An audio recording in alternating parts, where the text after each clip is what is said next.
40 రోజులు ఉపవాసం ఉండి పని ప్రారంభం చేశాం మనం. దేవుని బిడ్డలారా, ఏ పని చేసి నేను ఒక్కని చేశానని ఎప్పుడూ నేను చెప్పను. నేను చేసిన ప్రతి పనిలో కూడా సంఘం బాధ్యత ఉంది. ప్రార్థన చేశాం. ఏదో 10 లక్షల నుండి పని మొదలు పెట్టలే, ఏదో 20 లక్షల నుండి పని మొదలు పెట్టలే, కానీ దేవుడు మొదలు పెట్టమన్నాడు, మొదలు పెట్టాను. హల్లెలూయా. మీరు నమ్ముతారో నమ్మరో తెలియదు, కానీ పని మొదలు పెట్టేటప్పుడు 30,000 అప్పు తీసుకొచ్చి మొదలు పెట్టాను. ఎన్ని వేలు? 30,000 అప్పు తీసుకొచ్చి పని మొదలుపెట్టి వచ్చిన సేవకులు ఎవరిని ఒట్టిగా పంపించకుండా సేవకులందరికీ కానుక పెట్టి వచ్చిన అందరికీ మంచి భోజనం పెట్టి పని ప్రారంభించి వాళ్ళు వెళ్ళిపోయారు. ఇక ముందు పని ఉంది. హల్లెలూయా. దేవుని బిడ్డలారా, ₹1 లేదు, 30,000 అయిపోయినాయి. ఆ రోజు ఫంక్షన్కి ఏం చేయాలని ప్రార్థన చేస్తున్నాం. ఉదయకాలం కాన్ఫరెన్స్లో ఒక సేవకులు ఉన్నారు.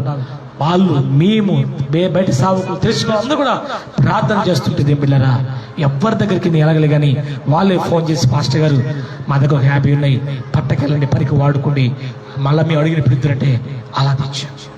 ఇంకొక పాస్టర్, ఇంకొకరు, ఈ విధంగా దేవుని బిడ్డలారా అన్ని కూడా వడ్డీకి తీసుకొచ్చాను. పని మొదలు పెట్టాను, పని జరిగించాడు. దేవునికి స్తోత్రం. దేవుని మహాకృపను బట్టి కొద్ది తీరుతూ వచ్చాయి.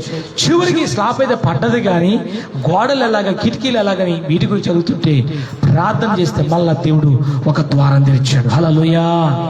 ఇది కేవలము ఆత్మ దేవుడు చెబుతున్న మాటలు విన్నాము గనక దేవుడు తన కార్యం జరిగించడం దేవుడు ప్రారంభించాడు. హల్లెలూయా, హల్లెలూయా.